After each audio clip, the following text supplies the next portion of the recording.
Hello everyone and welcome back to Daily Fix Guide. In today's video, I'll show you how to remove a business portfolio on Facebook. So it's an extremely easy process.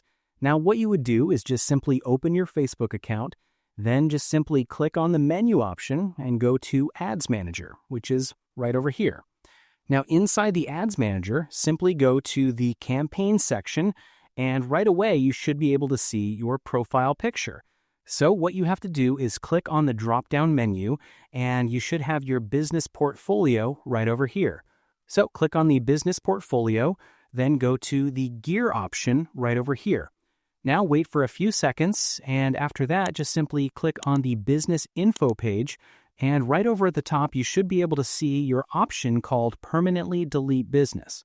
Click on that. And then it will give you some information regarding your deletion process and what will happen if you delete your portfolio. So if you're okay with all the things over here, just simply click on Delete Portfolio and wait for a few seconds. And after that, your business portfolio will be deleted.